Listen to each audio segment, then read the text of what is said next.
They say revenge is a dish best served cold. Mine was served with legal documents and the sweet taste of corporate justice. My name is David Chen. For 7 years, I built the technology that made Horizon Technologies a market leader. The system I created, that I patented before joining the company, made them millions. Then Randall Vaughn arrived with his Harvard MBA and zero technical knowledge. He called my work outdated in meetings while scrolling through his phone. He removed me from key discussions about my own system. He hired consultants to replace what took me years to perfect. Then he fired me in front of my entire team, had security escort me out, and shipped my belongings home in broken pieces. What Randall never bothered to check was who actually owned the patent to the system running their entire operation. He thought the company owned everything I created. He was dead wrong. Now, as their system begins to fail without my security, they're about to learn that actions have consequences. I'm not just going to take back my technology. I'm going to take back the entire company and make sure Randall never works in this industry again. I spent 7 years building the digital nervous system of Horizon Technologies. The proprietary, operating architecture that made our cloud services 40% more efficient than our closest competitor was my creation, my secret recipe. I held the patent privately, but licensed it exclusively to Horizon when they brought me on as Director of Systems Architecture. The board celebrated me, the tech press interviewed me, and our clients paid premium rates for access to my system. Then came Randall Vaughn. The new CEO arrived with his Harvard MBA and zero technical experience, determined to streamline operations and eliminate redundancies. In our first meeting, he scrolled through his phone while I explained our system, architecture.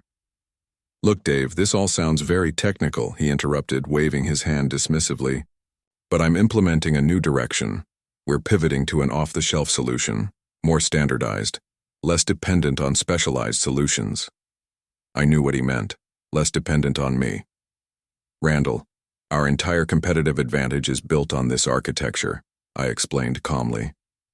"It's proprietary technology that gives us the edge in this market." "That we own," he finished. "And as CEO, I'm making strategic decisions about our technology stack. The board agrees we need fresh thinking." His words stung, but I maintained my composure. This wasn't a technical discussion. This was a power play, pure and simple. Over the next few weeks, I found myself systematically excluded from key meetings. My access to certain system administration functions was restricted for security purposes, according to the memo I received. When I requested a direct meeting with Randall, his assistant offered a 15-minute slot 2 weeks out. I took it, determined to make my case directly. "David, good to catch up," Randall said when I finally sat across from him, his attention divided between me and his phone. "How are things in the tech department?" "I've noticed I've been removed from key meetings regarding the system's future," I said directly. He looked up, mild surprise on his face. "We're streamlining decision-making processes. The technical specifics can be handled by your team while you focus on bigger architectural questions." "My team reports technical difficulties accessing documentation I created," I continued. "Documentation that's essential for system maintenance. Yes, we're centralizing all documentation control through the new technical program office," he replied smoothly. "Standard practice for mature companies. Reduces key person dependencies." Key person dependencies. The phrase hung in the air between us. "I designed this system," I said calmly. "I hold the patent. There are aspects of the architecture that only exist in my implementation, not in any documentation." For the first time, Randall gave me his full attention. "The patent is licensed exclusively to Horizon. The system belongs to this company, not to any individual." I maintained eye contact. "That's not entirely accurate. The licensing agreement contains specific conditions regarding intellectual property rights in the event of certain organizational changes." "I've reviewed all relevant agreements with legal," he interrupted. "David, I think you might be too emotionally attached to this project. Sometimes we need to let go of our creations to allow them to evolve." I recognized the conversation for what it was. Not a discussion, but a notification. My fate had been decided before I walked in. 3 days later, my security badge failed at the main entrance. I was directed to the HR office where a folder and 2 security officers waited. "We're implementing immediate structural changes," the HR director explained, not meeting my eyes. "Your position has been eliminated effective immediately." The termination letter cited resistance to necessary technological transitions and failure to support company-wide modernization efforts. The severance offer was insultingly low. The security guard stood silently, waiting to escort me out. "May I collect my personal items?" I asked. "We'll have those shipped to your home," the HR director replied. As I was escorted through the open office, I saw my team watching in shocked silence. Randall stood near the executive suite entrance, observing with satisfaction as I was led out of the building. I had helped transform into an industry leader. That night, my personal items arrived in carelessly packed boxes. My custom mechanical keyboard was broken, family photos in cracked frames. The message was clear: not just termination, but humiliation. I sat in my home office, surrounded by the scattered remnants of my career at Horizon, and methodically reviewed the licensing agreement once more. Particularly Section 7.3. In the event of involuntary termination of the licensor without documented performance cause, all exclusive licensing rights shall enter a 30-day review period during which the licensor may, at their sole discretion, renegotiate or terminate the exclusivity provisions of this agreement. I smiled for the first time that day. What Randall didn't understand, what no one at Horizon had bothered to remember, was that I hadn't just built their system. I owned it. The following day, I began my preparations. First, I documented every interaction with Randall since his arrival, creating a detailed timeline showing the systematic exclusion, culminating in my termination. I contacted my attorney to review the licensing agreement and confirm my position. "They've triggered the review clause," she said, sounding impressed after examining the agreement. "Did they even read this before firing you?" Randall strikes me as someone who believes legal documents exist to intimidate others, not to bind himself, I replied. I established a small consulting firm, largely as a vehicle to maintain industry presence and monitor Horizon's performance. Several former colleagues reached out with expressions of support and confusion about my departure. I listened but revealed nothing of my intentions. Meanwhile, I tracked Horizon's stock price. It remained stable. The market hadn't yet recognized what was coming. But internally, the first cracks were appearing. Through industry contacts, I learned that the system was experiencing unexplained performance variations. I knew exactly why. The system required biometric authentication for core maintenance functions, authentication coded to my specific credentials. The automated maintenance protocols would continue for exactly 30 days after my departure, before requiring manual intervention. Day 29. My phone rang. Leonard from the board. "David, how are you?" His forced casualness was transparent. "I'm well, Leonard. Establishing my consulting practice." Good. Listen, I wanted to touch base about the circumstances of your departure. The board wasn't fully briefed on the details. "I assumed as much," I replied. "Some concerns have been raised about the system documentation. Apparently, there are gaps the technical team is struggling with." "That's unfortunate," I said. An uncomfortable pause followed. "Would you be open to a consulting arrangement to address these issues?" Leonard finally asked.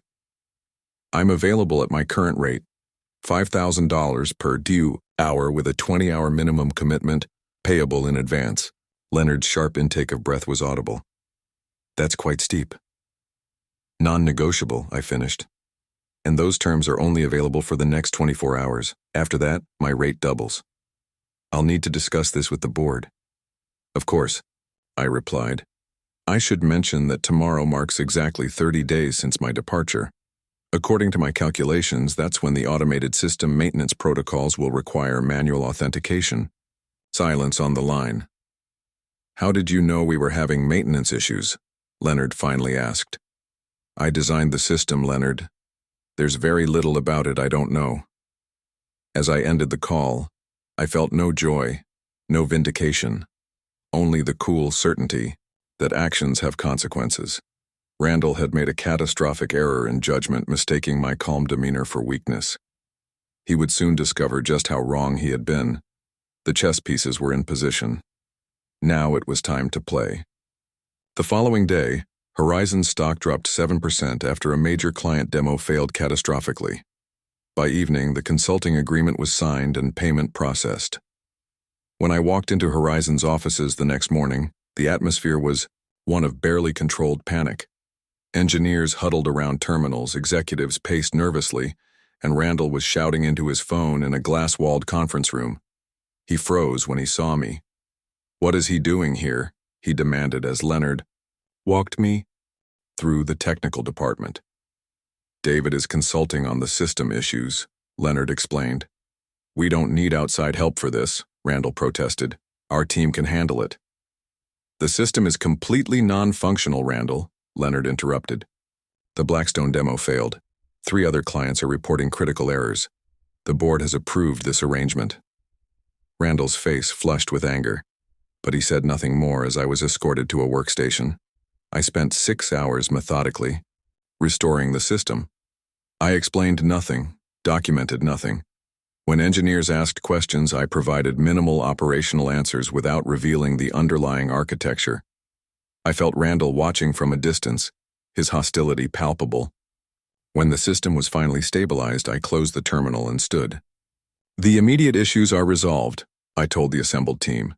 "The system will function normally for another 30 days before requiring additional maintenance." "We need complete documentation," Randall insisted, stepping forward. "Everything. You did. Every fix, every workaround." "That wasn't part of the consulting agreement," I replied calmly. "I was contracted to restore functionality, not provide documentation." "This is outrageous," Randall sputtered. "You can't hold this company hostage."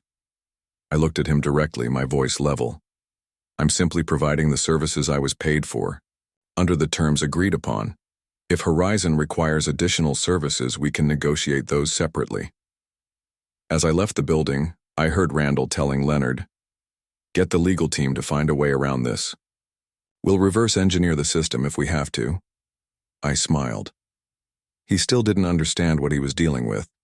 By the 3rd week after my emergency intervention, Horizon's desperation was evident. Their attempts to reverse engineer the system had revealed what I already knew. The documented architecture was only half the story. The actual implementation contained proprietary code modules and security protocols that existed nowhere in the documentation. This wasn't oversight. It was by design. The system had been my creation before Horizon, and I'd maintained its core secrets even while employed there. The company had never objected because the system worked flawlessly, until now. Randall's next move was predictable. He attempted to hire away key members of my former team to accelerate the reverse engineering efforts. Within days, I received calls from 3 senior engineers. "They're offering a 30% raise to anyone who can help rebuild the system," explained Michael, my former lead developer. "But none of us had access to the core modules. We're being set up to fail." I invited all of them to meet at my home office that weekend. By Sunday evening, I had hired each one at a 40% premium over their Horizon salaries, with the explicit understanding that they would work on the next generation system I was developing, not on reproducing the current one for Horizon. Randall's response was a cease and desist letter claiming I was violating non-compete clauses. My attorney responded with a detailed explanation of how my termination had invalidated those clauses under state law. No further legal correspondence followed. Meanwhile, Horizon's technical problems compounded. The temporary fixes I'd implemented began to degrade. Client complaints increased. The stock dropped another 12% over 2 weeks. An industry contact forwarded me a confidential email that had accidentally included him. It detailed Randall's plan to replace our system with an off-the-shelf solution from Vertex Systems, a company where, I discovered through some research, Randall had previously served as an advisor and still held stock options. The conflict of interest was blatant. I compiled the evidence methodically, adding it to my growing documentation. On day 28 after my intervention, Leonard called again. The board has requested an emergency meeting to discuss a permanent resolution to the system situation, he said, sounding exhausted. We need a stable solution, not these monthly crises. I'm willing to meet, I replied. Not as a consultant, but to discuss comprehensive licensing terms. The next day I arrived at Horizon's headquarters with my attorney. In the boardroom sat all 7 board members and Randall, who couldn't hide his animosity. Let's cut to the chase, the board chair began. We need a permanent solution for the system. What are your terms, David? My attorney distributed documents to everyone present. I'm prepared to offer Horizon a renewed exclusive license for the system with these conditions, I explained. First, I return to Horizon as Chief Technology Officer, reporting directly to the board, not to the CEO. Second, I receive a 15% ownership stake in the company. Third, I have complete autonomy over technical decisions related to the system and its development. Randall slammed his hand on the table. This is extortion. He's using a temporary technical glitch to stage a corporate takeover. I remained calm. The technical glitch is that Horizon attempted to appropriate a system it licenses but does not own. My patent rights are clear. I have no obligation to provide ongoing support for intellectual property that I control. We'll build our own system, Randall insisted. We don't need him or his outdated technology. I slid another document across the table. This is a technical analysis of the time and cost required to replicate the system's functionality from scratch. Conservative estimate, 18 months and $20 million. Meanwhile, Horizon will continue losing clients to competitors. The board members exchanged concerned glances. There's something else the board should know, I added. My final condition is the immediate termination of Randall Vaughn as CEO. Randall's face contorted with rage.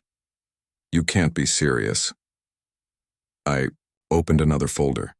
These documents show communications between Randall and Vertex Systems regarding replacement of our system. Randall holds stock options in Vertex worth approximately $2 million.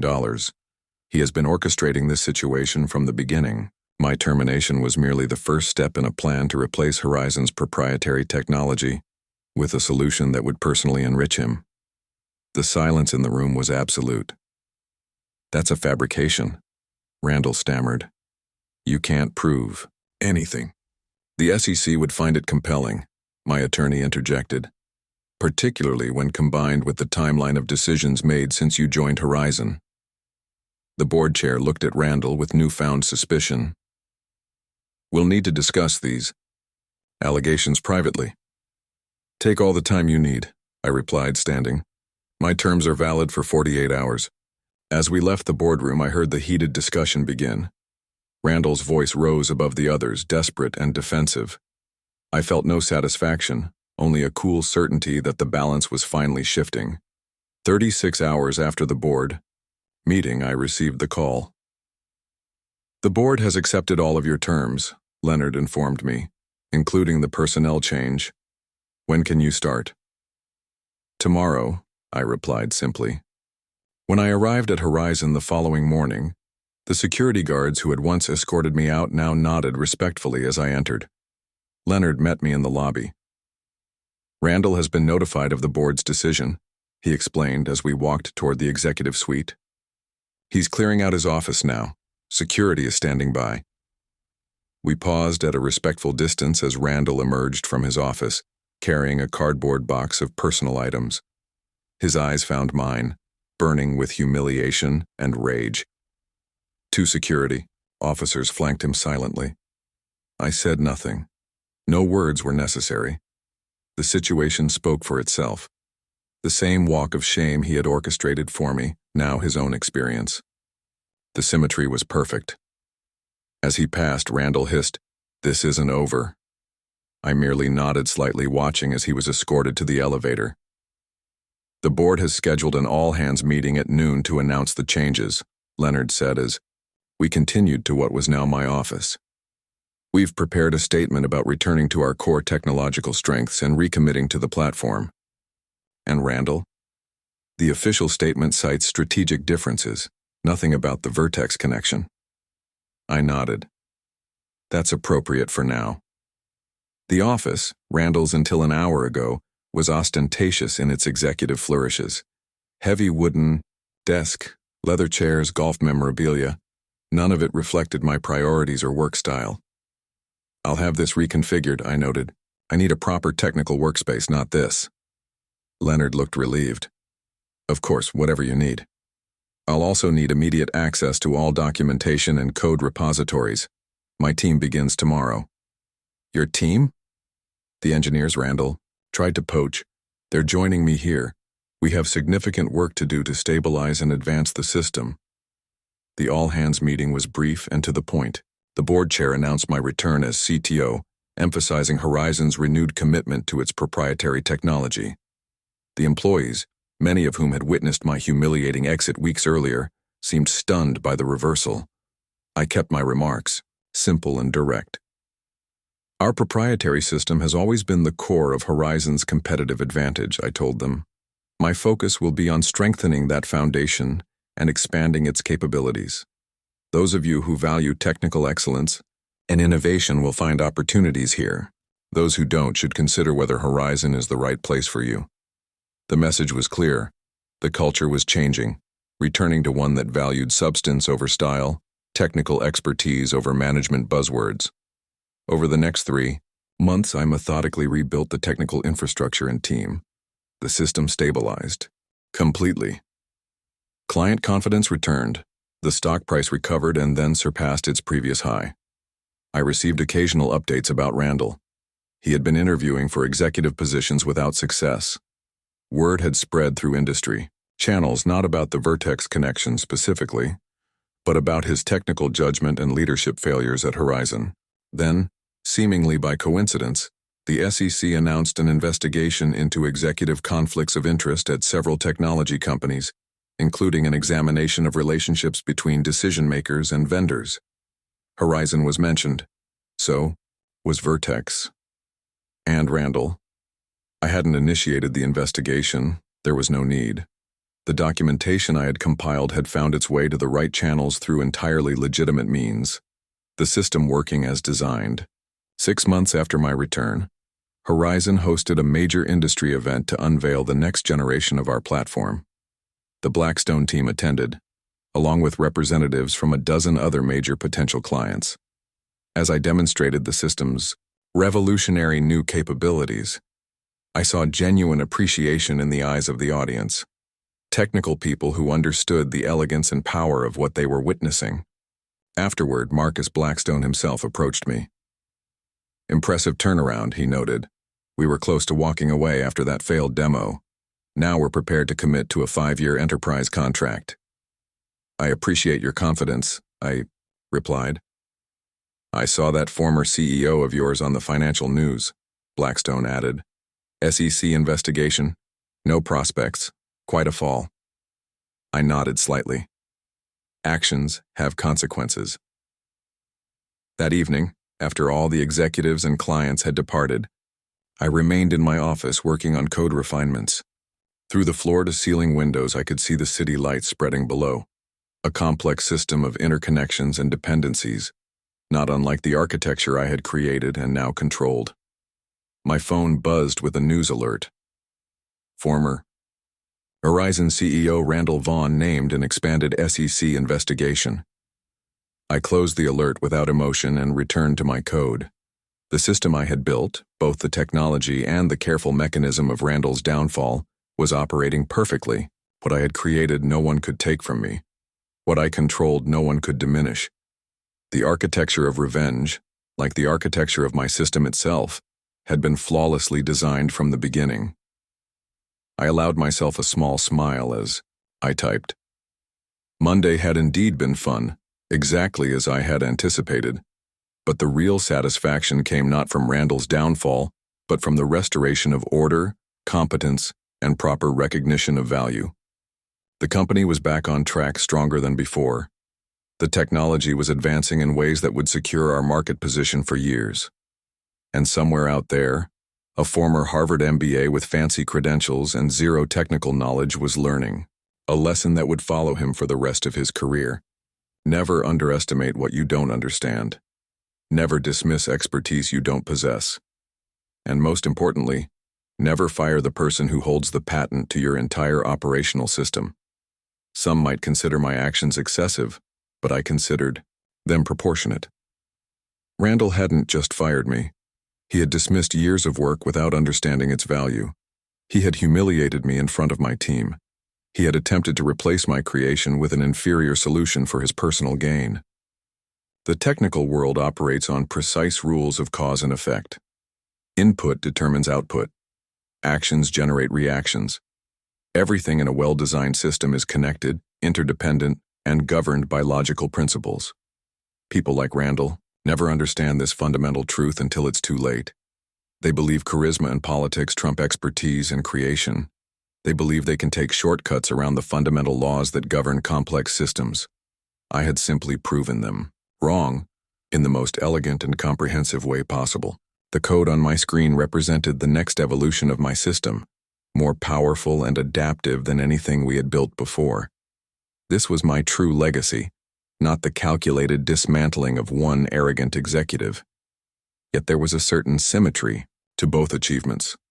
Both required vision, patience, and meticulous execution. Both demonstrated the power of understanding systems at their fundamental level, and both served as reminders that in the modern world, intellectual property often holds more power than traditional authority. I closed my laptop, satisfied with the day's work. Tomorrow would bring new challenges, new opportunities to build and create. The past was settled. The future belonged to those who could envision and construct it, piece by precise piece, just as I had done with Horizon's technology, and just as I had done with Randall's carefully orchestrated downfall. 1 year after my return to Horizon, the company's transformation was complete. Our market valuation had doubled. Our client list included every major player in the industry. The technical team I had rebuilt was now recognized as the most innovative group in the sector. And the proprietary system I had created was generations ahead of anything our competitors could offer. I rarely thought about Randall Vaughn anymore. His SEC investigation had concluded with significant fines and a 5-year ban from serving as an officer in any publicly traded company. The financial press had covered his downfall extensively, with one prominent outlet publishing a detailed case study titled "Technical Arrogance: How Misunderstanding Intellectual Property Destroyed a CEO's Career." It was a footnote now, a cautionary tale for executives who might be tempted to dismiss technical expertise they didn't understand. My focus had shifted entirely to expanding Horizon's capabilities. We were preparing to launch a revolutionary new application of our core technology, something that would redefine cloud computing efficiency standards industry-wide. Then, an email arrived from Leonard. "Thought you should see this," was all he wrote in the body of the message. The attachment was a PDF of a draft article from a prominent tech blog. The headline read, "Former Horizon CEO claims credit for company's revolutionary architecture." I read the piece with detached interest. According to the article, Randall had given an interview claiming he had been the visionary force behind Horizon's proprietary system. He described how he had conceptualized the core architectural principles and directed the technical implementation before being forced out by resistant technical staff who were threatened by his innovative approach. The article quoted him directly. "What people don't understand is that the real innovation wasn't in the coding, it was in the conceptual framework I created. The technical team simply implemented my vision, and now they're taking credit for what was fundamentally my creation." I should have been angry. Instead, I found myself amused by the desperation evident in his claims. This was the flailing of a man reduced to fabricating accomplishments, attempting to rewrite a history that was thoroughly documented and widely known. Still, such claims couldn't go unchallenged. I responded to Leonard, "Send me the contact information for this publication." Later that day, I sent a simple email to the blog's editor. "I noticed your upcoming piece featuring Randall Vaughn's claims about Horizon's technology. Before publishing, you might want to review these documents, which include the original patent, filing predating Mr. Vaughn's employment at Horizon by 3 years, along with the licensing agreement between myself and the company. Additionally, I've attached technical documentation showing the system's development timeline. I'm available to discuss further if you have questions. The article never appeared. 2 days later, I received another email, this time from an address I didn't recognize. The subject line was simply, "We should talk." It was from Randall. "I know you blocked the article," he wrote, "but this isn't over. I've been consulting with several major VCs about a new venture that will make Horizon obsolete. You may think you've won, but I'm just getting started. Some of us play the long game." I forwarded the email to my attorney with a simple note, "Worth monitoring." Then I returned to my work, dismissing it as the empty posturing of a defeated man. 3 months later, industry news reported that Randall had secured significant funding for a new startup called Vertex Edge, described as developing next-generation cloud efficiency solutions. The investor group included several prominent venture capital firms and, notably, Vertex Systems, the company Randall had attempted to favor during his brief tenure at Horizon. I requested a meeting with Horizon's board to discuss the development. "Should we be concerned?" the board chair asked after I briefed them. "Not about the technology," I replied confidently. "Whatever they're building, it won't match our capabilities. But we should be prepared for aggressive market positioning and potential intellectual property challenges." "Do you think they would attempt to infringe on our patents?" Leonard asked. "Randall would," I answered. "He fundamentally doesn't respect intellectual property boundaries because he's never created anything himself. I recommend we enhance our monitoring of their technical development and prepare for potential legal action." The board authorized additional resources for our legal team and approved my recommendation to establish a specialized group focused on protecting our intellectual property. Over the next 6 months, Vertex Edge maintained a high profile in the industry press. Randall gave numerous interviews describing their forthcoming platform in grandiose but vague terms. Their marketing materials promised revolutionary efficiency improvements and paradigm-shifting cloud architecture without providing technical specifics. Then we received a confidential tip from a developer who had recently left Vertex Edge. According to this source, the company was struggling with fundamental technical problems, and their prototype was essentially a modified version of publicly available cloud management tools with a custom interface. More concerning, they had begun closely examining Horizon's patent filings, looking for potential workarounds to achieve similar functionality. I called an emergency meeting with our legal team and the board. Based on this information, I explained, "It appears Vertex Edge may be planning to release a product that deliberately skirts our patent protections while attempting to replicate our core functionality. I recommend we take preemptive action." With the board's approval, we filed a comprehensive set of additional patents covering specific implementations and methodologies that weren't explicitly detailed in our original filings, but were implicit in our system's design. These new patents effectively closed any perceived loopholes Randall might have been planning to exploit. We also prepared detailed documentation of all similarities between our proprietary system and any potential Vertex Edge product, establishing a foundation for immediate legal action if necessary. 2 weeks before Vertex Edge's scheduled product launch, we received another communication from our inside source. The company was in chaos. Their technical team had determined that our new patents had effectively blocked their planned implementation path. Randall was demanding they push forward anyway, insisting the patents could be challenged later. The day before their launch event, we filed a preliminary injunction based on our detailed legal preparations and the information provided by our source. The court granted our request, prohibiting Vertex Edge from releasing any product that might infringe on our expanded patent portfolio pending a full hearing. Their launch event, attended by industry press and potential clients, became instead an uncomfortable announcement of a strategic product delay. Randall, visibly flustered, claimed the delay was to incorporate additional features and promised a release in the near future. The investors were less patient. Within days, reports emerged of an emergency board meeting at Vertex Edge. A week later came the press release. Randall Vaughn had stepped down to pursue other opportunities. The company would be reevaluating its product strategy under new leadership. The final blow came a month later, when Vertex Edge announced its acquisition by a minor industry player for a fraction of its initial investment. The technology assets were described as complementary tools that would be integrated into the acquiring company's existing platform.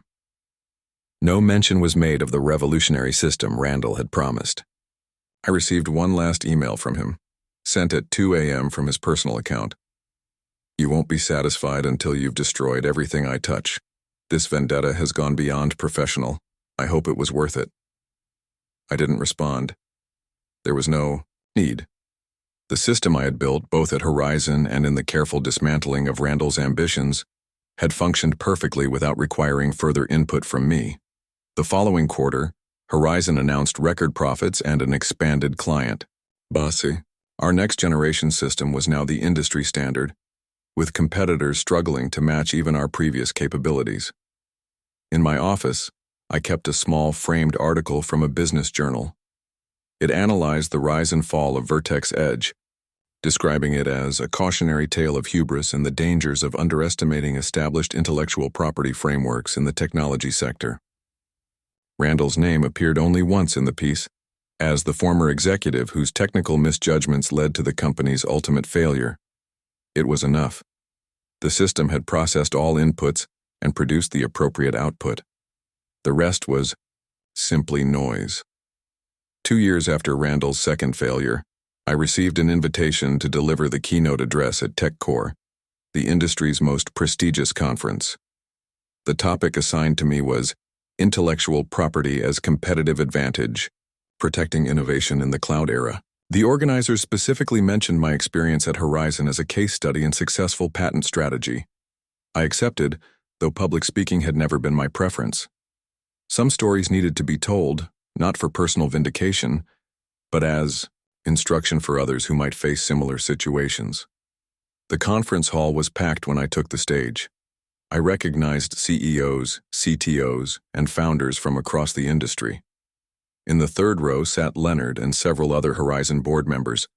Now among my strongest supporters, the technical architecture of any system reveals the philosophy of its creator, I began. When I designed what would become Horizon's core technology, I built in resilience, adaptability, and most importantly, accountability. Every component answers to fundamental principles.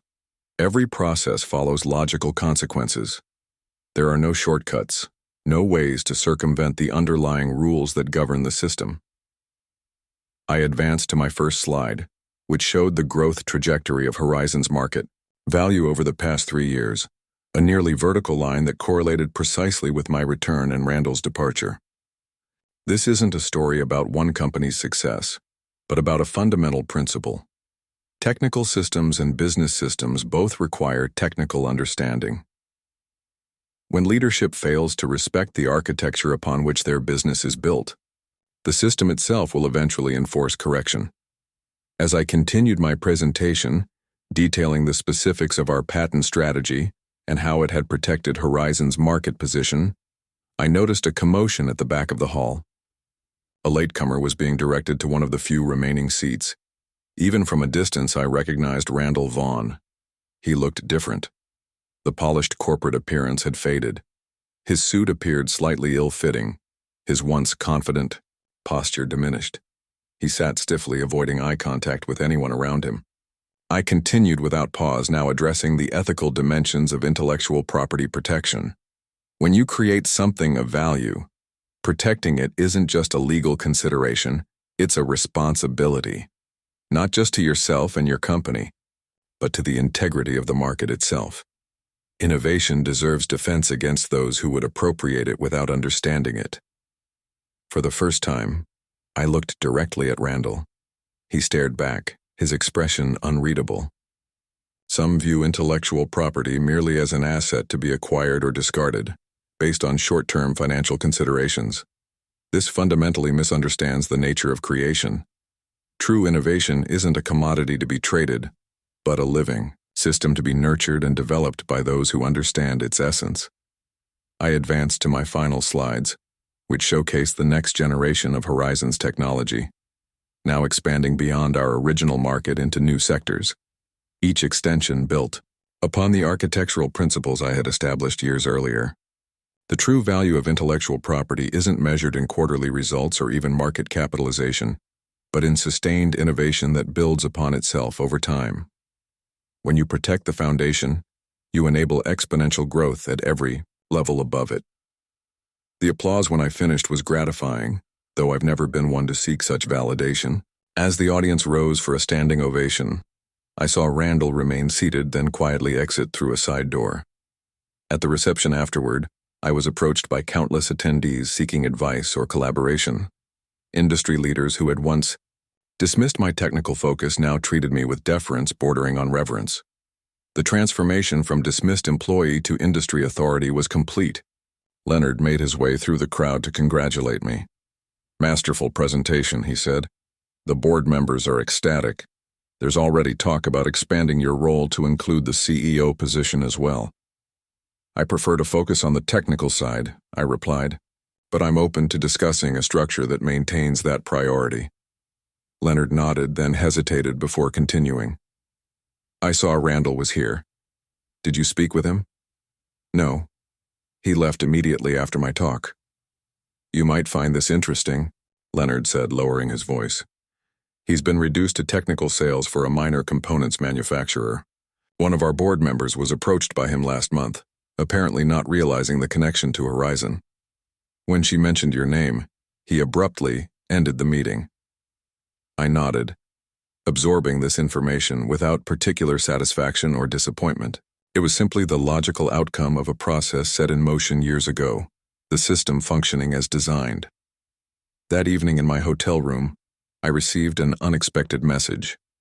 An email from Randall, sent from a personal Gmail account rather than a corporate address. "Your presentation today was illuminating," he wrote. "You've built something remarkable at Horizon, something I failed to appreciate during my time there. While I doubt you're interested in my perspective, I've spent considerable time reflecting on where I went wrong, pride certainly, arrogance about my business acumen while dismissing technical expertise I didn't possess, but mostly a fundamental failure to recognize the true assets of the organization I was meant to lead." The message continued. "I'm not seeking forgiveness or reconciliation. Some bridges once burned cannot be rebuilt. I merely wanted to acknowledge that your success has been earned through creation, while my failures have been the result of destruction. There's a lesson there that took me far too long to learn." I read the message twice, then closed my laptop without replying. There was nothing to say. The system had processed all inputs and produced the correct output. Randall had finally understood the fundamental architecture of consequence. The following morning, I delivered a technical workshop to a smaller group of industry specialists. Diving deep into the specifics of our system architecture, the engagement and understanding in the room reminded me why I had created the system in the first place. Not for power or control, but for the elegant efficiency of a perfectly designed technical solution. 3 months later, Horizon's board unanimously approved my appointment as dual CTO-CEO, with a governance structure that prioritized technical excellence over short-term financial considerations. The stock reached an all-time high on the announcement. In my acceptance statement released to the press without the usual self-congratulatory flourishes favored by most executives, I emphasized a single principle. Technical truth is the foundation of lasting business value. Everything else is ultimately ephemeral. Industry analysts noted the stark contrast with the typical CEO messaging. One prominent commentator observed, "Chen represents a new model of technical leadership, where creation and understanding take precedence over image and charisma. The market's response suggests this may be the beginning of a significant shift in corporate governance philosophy." I kept Randall's email in a folder but never replied. Some systems require no further input once they reach equilibrium. 6 months later, a comprehensive case study of Horizon was published by a leading business school. It detailed the company's transformation from my original hiring through Randall's brief tenure and into the current period of unprecedented growth. The analysis was clear. The company's success correlated directly with leadership that understood and valued its core technical assets. Randall was mentioned only briefly, described as a transitional figure whose short-sighted approach to intellectual property nearly destroyed the company's competitive advantage. His subsequent career decline was noted in a single sentence. When I finished reading the case study, I found myself reflecting not on the victory it described, but on the system I had built, both the technical architecture that powered Horizon and the careful sequence of actions that had protected it from those who failed to understand its value. Both were expressions of the same principle. In a properly designed system, actions lead inevitably to their logical consequences. I closed the document and returned to my work, coding refinements to the next iteration of our core architecture. This was where I had always found my greatest satisfaction, in the creation of systems that functioned with perfect logical precision. The revenge had been thorough and complete, but it had never been the point. It was merely a natural consequence of the system working as designed, processing inputs and generating appropriate outputs, just as it would continue to do long after the name Randall Vaughn had faded from memory. The technical truth had prevailed, as it always must in a properly architected system,